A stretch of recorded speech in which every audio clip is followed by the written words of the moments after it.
Meu nome é Alexandre Henrique, irei iniciar a aula 3 e 4 do curso de Geografia 1 e o assunto será Cartografia 2. A gente vai dar seguimento ao curso de Geografia, em que na primeira aula a gente teve o primeiro contato com cartografia e a gente entendeu os conceitos de longitude e latitude. Latitude e longitude, em que a latitude são meridianos de 360 graus que podem ir para o norte quanto para o sul, ou a longitude são semisferas que podem ir para o leste ou para o oeste. E se você caminha no globo para leste, você soma 1 hora, e se for para o oeste, você subtrai 1 hora a cada 15 graus. Então, esses são os principais eixos que você tem que ter noção do globo, principalmente a longitude do meridiano de Greenwich e as latitudes, a latitude do Equador, a latitude da Temperado, a latitude do Polo Norte. Bom, a definição de meridianos, imagine que como o planeta gira em torno de 360 graus, o Sol sempre vai estar parado. E o planeta está girando em rotação e girando em translação, enquanto que o Sol fica também em movimento. A galáxia do Sol também está em movimento. Mas a gente está em movimento junto com o Sol, no momento de translação e no momento de rotação. Quando esse ponto está ao meio-dia, então o rádio solar imaginário está de forma perpendicular nessa região. Ele vai fazer uma rotação e fica às 6 horas da tarde, 6 horas da noite, 6 horas da manhã e volta de novo ao amanhecer após um período de rotação. A cada período, portanto, uma volta de 360 graus tem os 4 momentos do dia: o meio-dia, às 6 horas da tarde, às 6 horas da tarde, às 6 horas da noite e às 6 horas da manhã. Então aqui é meia-noite, então aqui é meio-dia, meia-noite, 6 horas da manhã, meio-dia, 6 horas da tarde, meia-noite. Aqui é meia-noite, 6 horas da manhã, 12 horas. Aqui é 18 horas e aqui é 24 horas. Então aqui é 6, 12, 18, 24. Então é com o giro de rotação do planeta que faz esses diferentes horários do dia. Então, com o momento de translação, como o eixo da Terra tem uma variação, tem momentos do momento de translação em que a latitude norte está recebendo mais quantidade de sol, enquanto que a latitude sul está recebendo menos quantidade de sol, o que dá as diferentes estações do ano. No meio do ano, o norte está recebendo a maior quantidade de radiação, enquanto que o sul está tendo o seu inverno. E em dezembro, o norte está recebendo pouca quantidade de energia, enquanto que o sul está recebendo a maior quantidade de energia perpendicular, o que dá para o norte o verão e o sul, o que dá para o sul o verão e o norte dá o inverno. Bom, como a gente está em diferentes longitudes, o nosso país chamado Brasil, ele tem uma dimensão no globo em que ele consegue ter 4 fusos horários. Ele consegue ter 3 fusos horários pela sua dimensão longitudinal no planeta. Então ele tem o fuso horário -2 em relação a Greenwich em Fernando de Noronha. A maior parte do Brasil tem o fuso horário -3 do meridiano de Greenwich, tem um -3. E tem uma parte do Brasil, principalmente a região oeste do país e a região norte do país, com o Acre, tem o fuso horário -4, porque está aqui seria 30, 45 e aqui seria 60 graus. Então dá 60 graus de longitude de distância do meridiano de Greenwich. ok?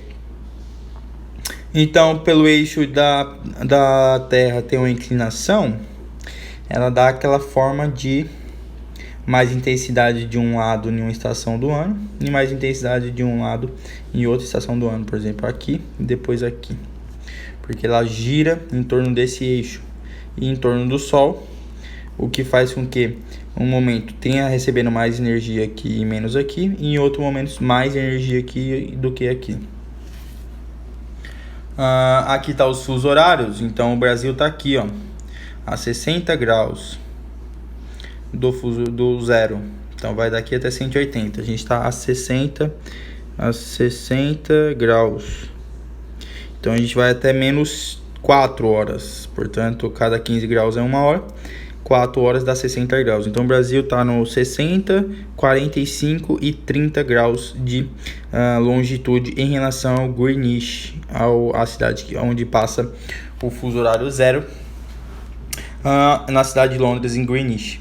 Então, se você for para o leste, você sempre soma as horas do fuso horário. Se você for para o oeste, você subtrai do fuso horário. Então, se você sai do Brasil e vai para Londres, você tem que somar os fusos horários diferentes. E assim você sabe só a hora que você está naquele país. Então, se você, por exemplo, vai para a Flórida ou vai para a Califórnia, você tem que subtrair mais ainda as horas. Então, lá seria mais cedo do que aqui, nesse exato momento. Ok? Então, por conta da inclinação do eixo, perceba a inclinação do eixo aqui, ó, no solstício de inverno. Aqui a gente está na inclinação do eixo. Então, você pode perceber que no norte do continente, portanto, no norte no latitude norte, está recebendo mais intensidade solar. Portanto, aqui é o inverno no sul e verão no norte. Ao passar do tempo, olha quem está sofrendo mais, quem está recebendo mais intensidade solar, justamente o sul. E no solstício de verão, o sul está recebendo de forma perpendicular a intensidade solar. Portanto, aqui será verão e aqui será inverno, é justamente no Trópico de Capricórnio, justamente no solstício de inverno para o hemisfério sul. O solstício de inverno para o hemisfério sul é no 22 de dezembro. Então aqui é dezembro, aqui é o mês de março, aqui o mês de junho, aqui o mês de outubro para novembro até dezembro, e aqui é dezembro até março. Então essa inclinação da Terra dá essas diferentes estações do ano. Pode ser o verão, a primavera, o inverno e o outono. Ok? O horário de verão, para aproveitar os dias mais longos de verão nas áreas das médias e altas latitudes, cria-se o chamado horário de verão. Quando se aproxima do solstício, geralmente cerca de 500 dias antes, se adianta o relógio em pelo menos 1 hora. Com essa mudança, as pessoas passam a acordar mais cedo do que fariam normalmente. Por exemplo, às 5 horas do horário normal, ao invés de 6, como os dias mais longos. Já a iluminação solar nesse horário, e se pode aproveitar o período claro desde o seu início.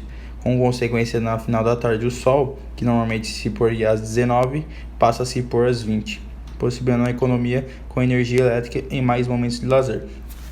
Então, o horário de verão é você está no horário de verão, portanto está recebendo uma intensidade solar por mais quantidade de tempo no seu dia. Então ele deixa o ambiente mais claro durante o dia.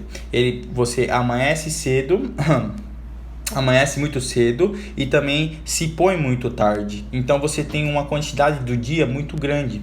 Então a gente reduz 1 hora do nosso tempo para justamente aproveitar mais esse dia e assim não utilizar tanta energia elétrica, ok? Durante o dia. Bom, então a gente diz que foi uma revisão da cartografia 1, onde eu falei de latitude, longitude, falei dos fusos horários do Brasil, falei como que a gente calcula a viagem com fuso horário diferente, falei do fuso horário de Greenwich, a inclinação da Terra, e agora eu vou para a cartografia 2, em que a gente vai começar por escalas.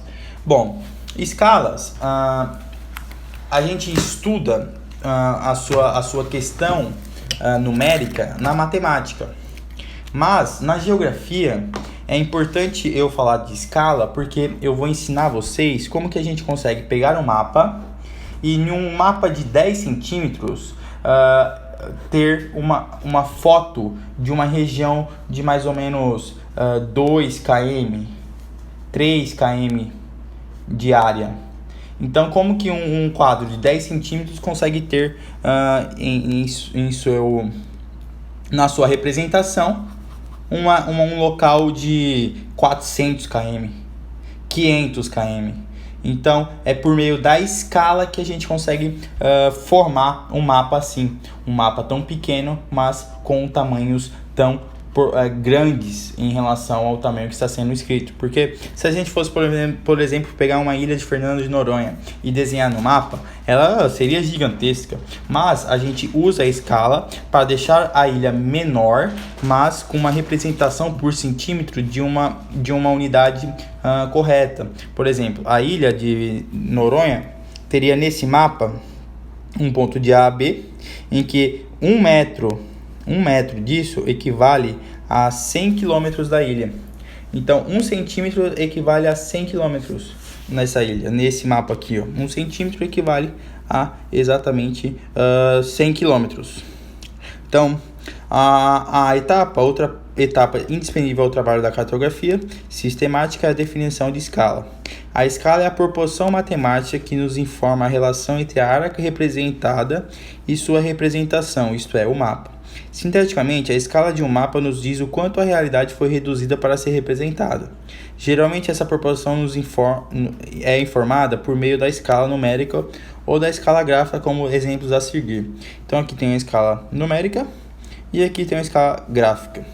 Então, aqui a numérica está falando que a cada 1 centímetro do mapa tem 100 mil centímetros no real. Enquanto que a numérica aqui diz que a cada 1 centímetro no mapa tem 250 mil centímetros no real. Então, tem 1 centímetro no metro, tem 250 metros. 1 centímetro no mapa tem 250 metros, ok? Portanto, tem 1 centímetro no mapa tem 2,5 0,25 km. A gente está dividindo por 100. Quilômetro por 1000, quilômetros por metro, metros por centímetros. Na escala numérica, o número que vem após os 2 pontos informa o quanto a realidade foi dividida para ser desenhada no mapa. Ela não tem unidade, já que é simplesmente uma proporção. Dessa forma, é grande erro imaginar que em uma escala de 1 para 100 mil, por exemplo, cada centímetro corresponde a 1000 metros. Na realidade, cada centímetro do mapa, nesse caso, corresponde a 100 mil centímetros na realidade. Então, elas estão na mesma proporção e na mesma unidade. A cada 1 centímetro tem 100 mil centímetros na realidade, não é metros. Isso está errado. Se fosse 1 centímetro a cada 100 metros, por exemplo, que dividia. Então, se o primeiro número é centímetros, o outro número também é centímetros. Agora, se o primeiro número for metro, o outro número também é metro. Por isso que não tem unidade, porque é uma proporção da mesma unidade. Escala pequena e escala grande, aqui, ó. Então, tem uma escala aqui que a cada 1 centímetro do mapa tem 100 quilômetros, portanto 1 milhão de centímetros. Então, se aqui tiver, por exemplo, 5 centímetros, vai ter 500 km, o tamanho de uma ilha. Então, os tipos de mapas e suas respectivas escalas. Plantas cadastrais usadas para identificação de lotes no espaço urbano. A cada 1 centímetro no mapa é 1000 centímetros na realidade. Ou a 1 centímetro no mapa a cada 200 centímetros na realidade. 200 mil centímetros na realidade. Mapas topográficos municipais. A cada 1 centímetro no mapa tem 5 mil centímetros na realidade. Ou até a cada 1 centímetro no mapa tem 20 mil centímetros na realidade. Os mapas topográficos regionais, que mostram uma região, 1 centímetro no mapa tem 50 mil centímetros na realidade. a 1 centímetro no desenho, tem 250 mil na realidade. Os mapas de grandes regiões brasileiras, por exemplo, o Nordeste, o Norte, o Sudeste. Então, a cada 1 centímetro no mapa, tem 500 mil centímetros na realidade. E esses mapas vai até, a cada 1 centímetro no mapa, vai até 2 milhões de centímetros na realidade. E mapas de grandes países como o Brasil. Então, para formar um país inteiro em um mapa, 1 centímetro desse mapa tem escalas menores de 5 milhões de centímetros no real. 5 milhões de centímetros no real. Então, a escala justamente é para você pegar um desenho muito grande e colocar no mapa com uma dimensão menor, mas falar quanto que aquele mapa está representando por centímetro na realidade. Então, essa é a principal função da escala. Bom, agora a gente vai entrar no assunto que começou com as grandes navegações principalmente.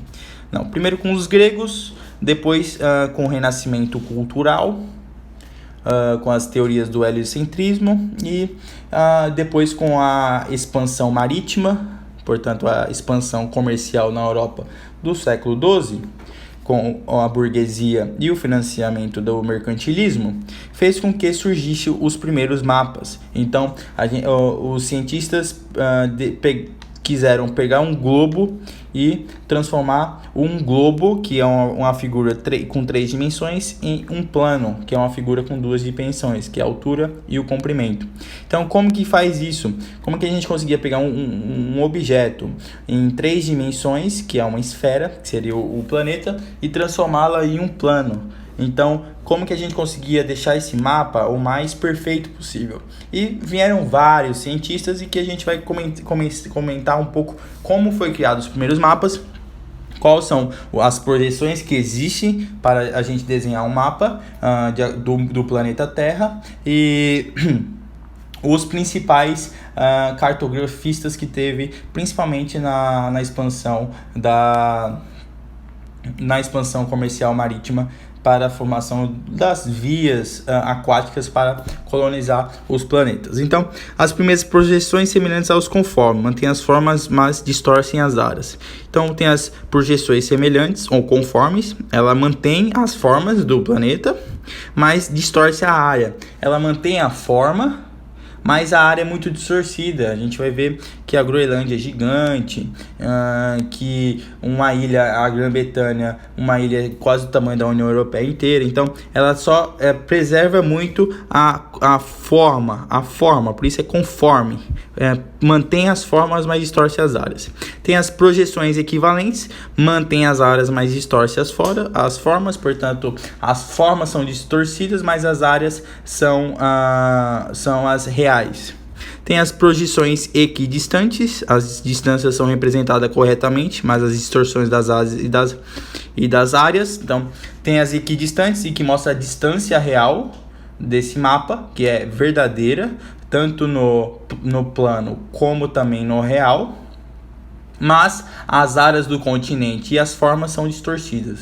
Então, cada mapa tem um objetivo. Um é para mostrar a área, o outro é para mostrar a distância, o outro é para mostrar a forma. Então, cada mapa tem um estudo, tem um ensinamento e também tem uma ideologia por detrás da forma do mapa, da projeção desse mapa. Tem as projeções afiláticas ou indeterminadas, distorcem pouco cada uma das dimensões, formas, áreas e distâncias. São úteis para fins didáticos. Então, o que a gente usa no colégio são as projeções afiláticas, porque elas distorcem muito pouco os 3 elementos, que é a distância, a forma e a área, e faz com que didaticamente fique mais fácil para você apresentar para os alunos a forma como que é o planeta Terra. Ok? Então, a tarefa da projeção pode ser realizada tendo como base diferentes formas para a superfície de projeções, sendo elas planas, cônicas ou cilíndricas. Então, para você pegar um mapa, para fazer essas projeções, você pega diferentes diferentes projeções. Você pode pegar um papel plano e colocar na plana azimutal, a gente consegue uma região do Polo Norte. As cônicas a gente distorce o centro daqui de cima, mas preserva o resto. E as cilíndricas, que são as principais.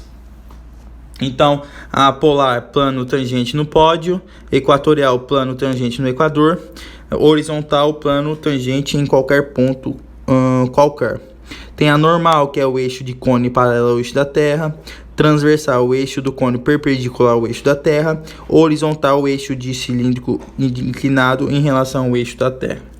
Tem as cilíndricas, que é equatorial, o eixo de cilíndrico paralelo ao eixo da Terra; transversal, o eixo do cilindro perpendicular ao eixo da Terra; e horizontal, o eixo do cilindro inclinado em relação ao eixo da Terra. Então, as projeções plana, azimutal, polar, que é essa daqui, ó, polar, azimutal, polar, é muito boa para a representação dos polos, que ficam muito distorcidos nas projeções anteriores. No entanto, como é possível verificar, esse tipo de projeção distorce muitas das áreas mais distantes do seu centro.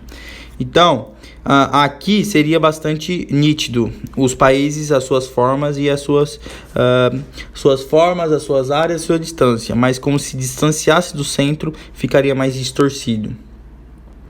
Tem a projeção azimutal equidistante. Nesse caso, as distâncias do mundo toda em relação ao Brasil estão corretamente representadas. Já não se pode dizer o mesmo das formas e áreas bastante distorcidas nas áreas periféricas do mapa. Então, seria essa daqui, ó, equatorial, plano tangente do Equador. Aí a gente ia pegar o Brasil próximo ao seu centro. Seria as regiões preservadas, e se distanciasse do centro, distorcia justamente as projeções, as áreas e as distâncias. Tem as projeções de Hobson, é uma projeção afilática, portanto distorcem pouco cada dimensão, as formas, áreas e distâncias, e são úteis para fins didáticos. Mesmo assim, as distorções das formas e das áreas não são muito extremas, produzindo um planisfero, mapa do planeta inteiro, bem equilibrado em termos visuais. É interessante para utilizadas para fins didáticos, então é justamente a projeção de Hobson. A projeção cilíndrica de Mercator, seguida do século XVI, essa projeção cilíndrica e conforme. Então é cilíndrica e conforme, cilíndrica e conforme. Portanto, se é conforme, ele mantém as áreas. Ele mantém essa projeção cilíndrica e conforme, pois mantém as formas. Ele mantém as formas. Ele dá maior atenção às formas, porém provoca grande distorção na área, nas superfícies representadas principalmente na região de alta latitude, principalmente nos polos norte. Polo Norte e Polo Sul, na Antártica e na Antártida. Tem as projeções de Pertwee, que as em 1973, portanto século XX, essa é uma projeção cilíndrica equivalente, portanto ele preserva as distâncias, as áreas, pois mantém as áreas da superfície representadas apesar de distorcer suas formas. É tida como uma projeção terceiro-mundista, uma vez que em comparação com a projeção de Mercator muito mais fiel para a comparação das áreas entre os países.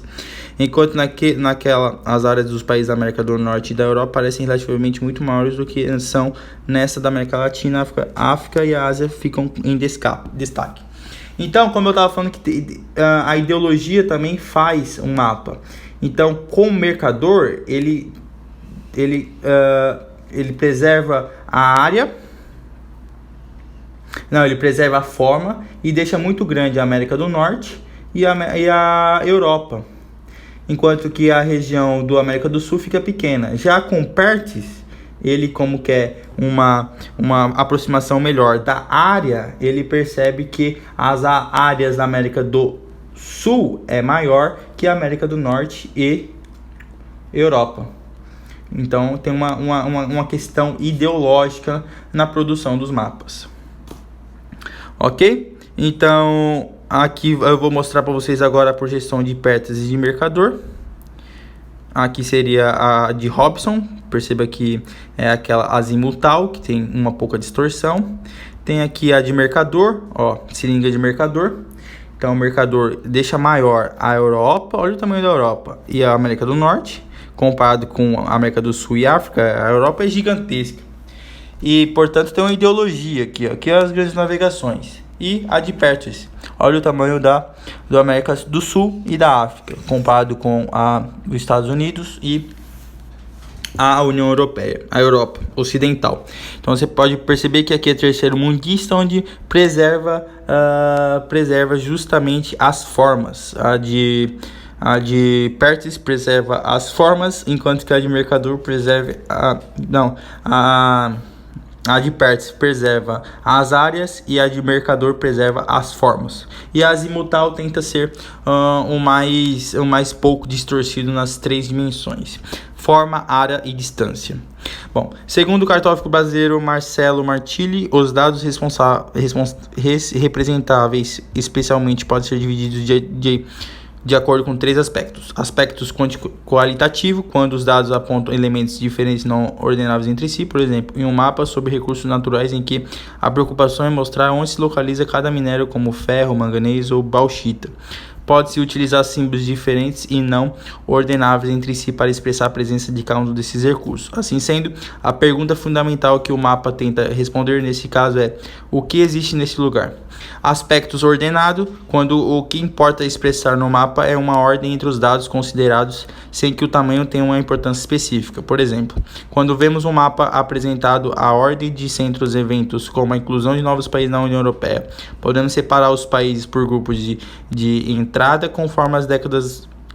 Países que entraram na década de 1950, na década de 1970, na de 1980, na de 1990 e na de 2000.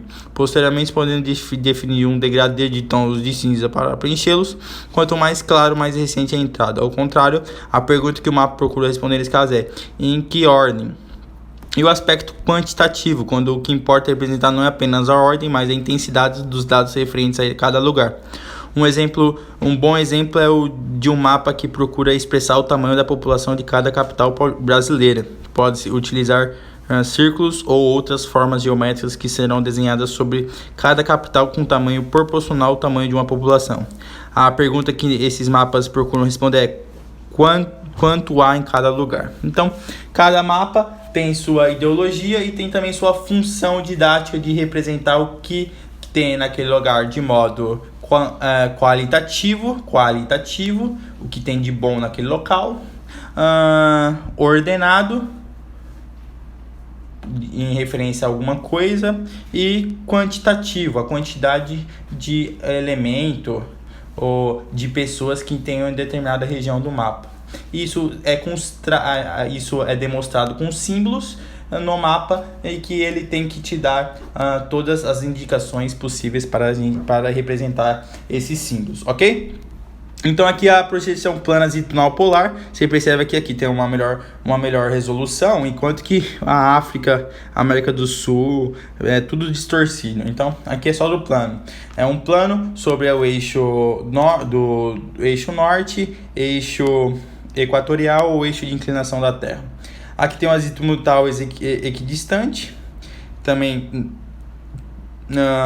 mantém a sua forma bastante no meio que é posto, por exemplo, no Brasil, mas o resto é tudo distorcido. Aqui tem a de Hobson, que é para fins didáticos, porque distorce muito pouco todas as dimensões, que é as dimensões de área, distância e forma. Aqui tem a de Mercador, que é um europeu do século XVI, em que tem a ideologia etnocêntrica de deixar os países europeus da América do Norte maior. Olha o tamanho dessa Groenlândia comparado com o Brasil. Então preserva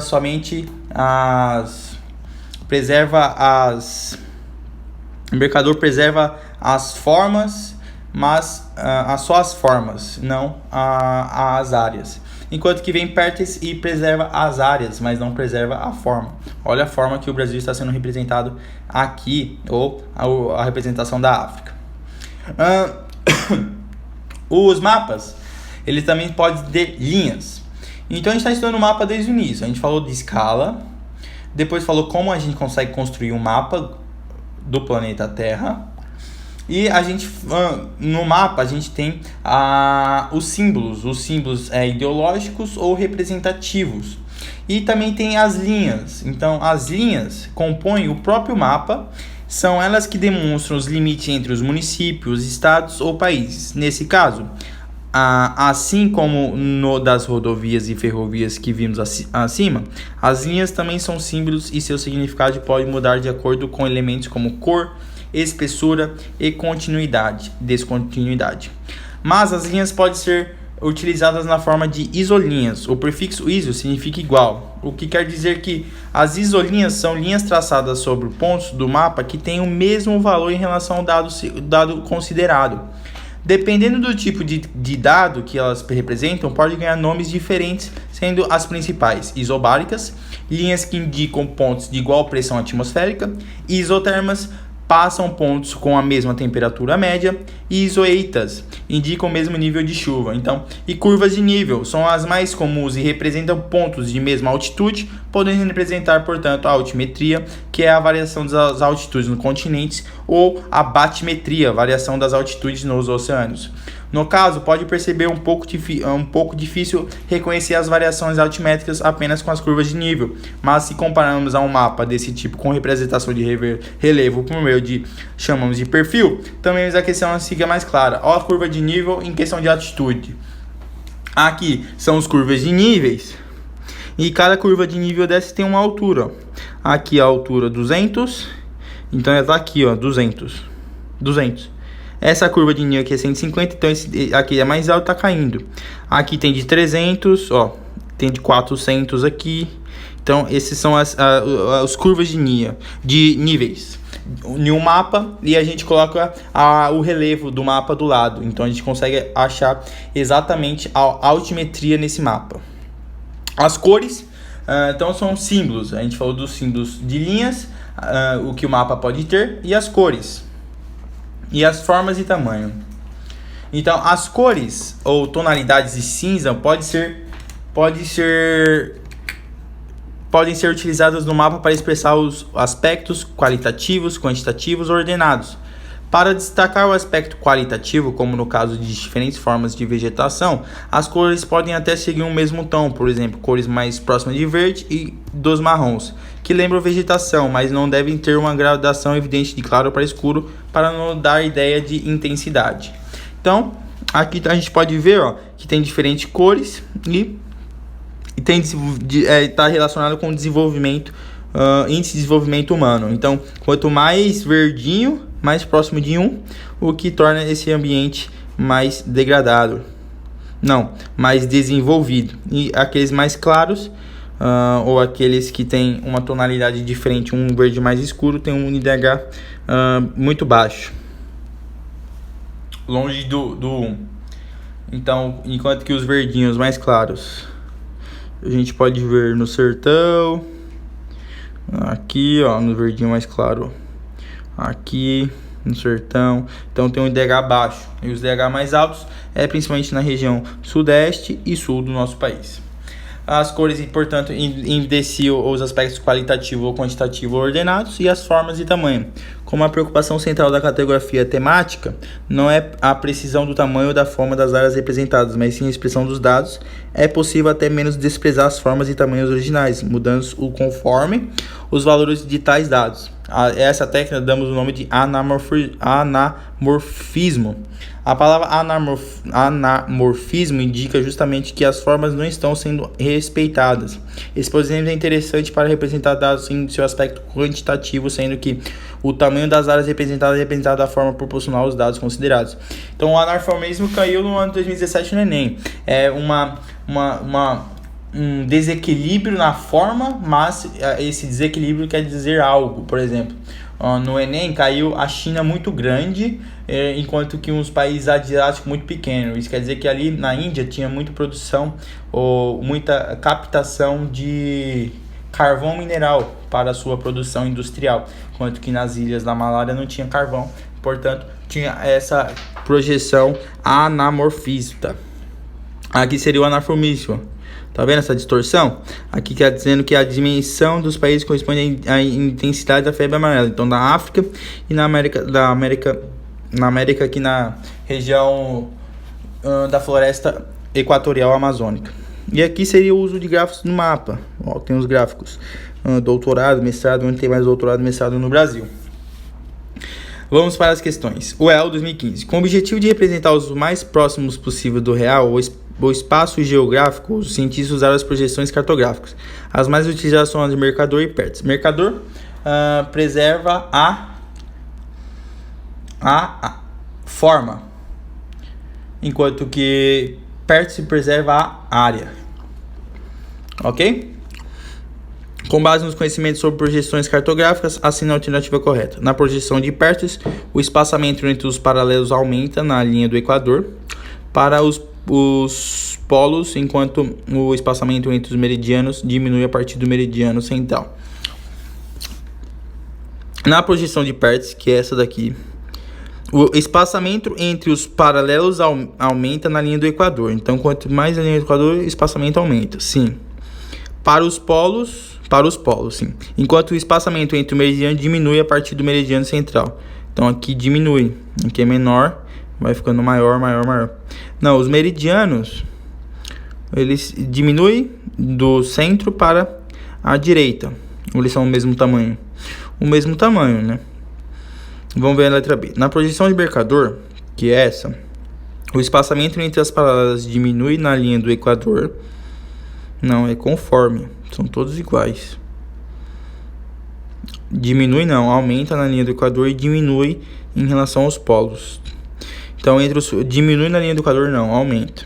Na projeção de Pertz, o plano da superfície de projeção é tangente à esfera terrestre. Projeção azimutal, não, é cilíndrica. Na elaboração de um projeto cartográfico, o plano esférico de Pertz mantém as distâncias proporcionais entre os elementos do mapa, aumentando o comprimento do meridiano central. Não, justamente ele preserva o comprimento do meridiano central. A projeção de Mercator é desenvolvida em um cilindro, sendo mantida a propriedade de forma. Sim, essa projeção mostra uma visão do mundo eurocêntrica. Exatamente, a letra E é a questão correta. FUVEST 2013. Observa a carta topográfica a seguir, que representa a área adquirida por um produtor rural. Em parte da área representada anteriormente, onde predominam os menores declives, o produtor rural pretende desenvolver uma atividade agrícola mecanizada. Em outra parte, com maiores declividades, esse produtor deseja plantar eucalipto. Considere os objetivos desse produtor rural. As áreas que representam, respectivamente, as características mais apropriadas a uma área, a uma atividade mecanizada e a um plantio de eucalipto estão nos quadrantes. Bom, isso aqui, se for aquela níveis de qual é o nome? Curvas de níveis, quanto maior, aqui maior altitude. De maior altitude, ele quer que seja mecanizado, não, que seja produtivo camilo. Então, no sudoeste, então aqui seria o norte para cima, o sul para baixo, o leste, o oeste e leste. Então, as regiões mecanizadas seriam aquelas de baixa altitude, que pode ficar no norte, noroeste, isso. Enquanto que aquelas com produção de eucalipto seria mais para o sudoeste. Exatamente, sudoeste. Então fica noroeste e sudeste. Aqui, ó, tem as altitudes maiores, ó. Então a letra noroeste e sudeste é a letra C.